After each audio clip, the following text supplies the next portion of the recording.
ফলে আপনি যদি পার্লামেন্টের ভোটই মেনে নেন তাহলে আপনাকে গণভোট মানতে হবে, যেহেতু একই আইনের ভিত্তিতেই এই দুইটা ভোট হয়েছে।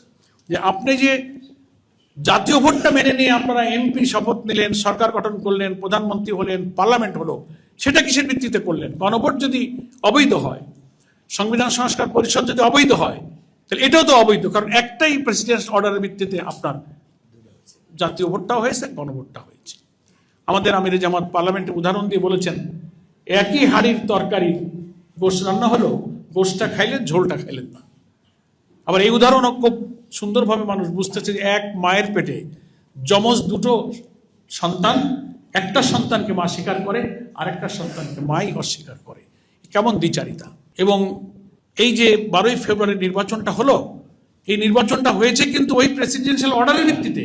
গেজেটে দেখবেন ওখানেই বলা আছে যে গেজেট প্রকাশের অব্যবহিত পরেই জাতীয় নির্বাচন এবং গণভোট হবে।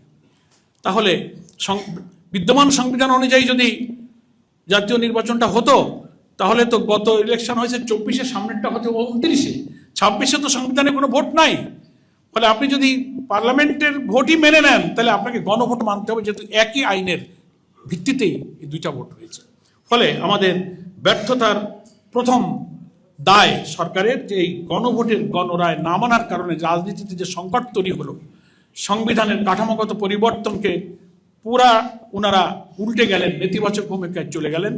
এখন পার্লামেন্টে সেই সংবিধান সংস্কার পরিষদের আদেশকে বাইপাস করে অন্যায়ভাবে সংবিধানের 125 আর্টিকেল, যেখানে বলা হয়েছে যে কোনো অ্যাক্ট, কোনো অর্ডিন্যান্স, কোনো অর্ডার সবটাই হচ্ছে আইন।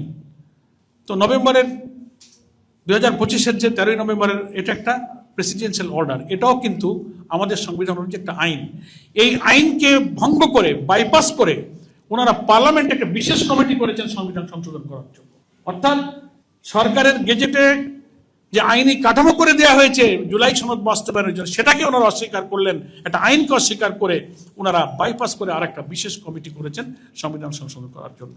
বিরোধী দল সেখানে বলেছে যে কমিটিতে নাম দিতে সদস্য দেওয়ার আহ্বান জানালে বিরোধী দলের নেতা বলেছেন যে আমরা কমিটিতে তো নাম দেওয়ার প্রশ্নই আসে না, আমরা কনসেপচুয়ালি আমরা এই সংবিধান সংশোধনের কমিটিকে আমরা প্রত্যাখ্যান করলাম, এই প্রক্রিয়াটাকে আমরা পছন্দ করি না।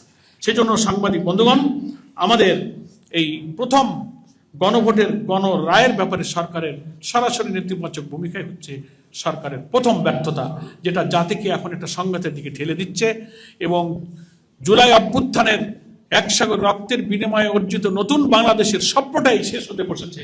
আবার সেই ফ্যাসিবাদী কর্তৃত্ববাদী শাসনের মতো এই সাংবিধানিক কাঠামোকে তারা ধরে রাখতে চায়।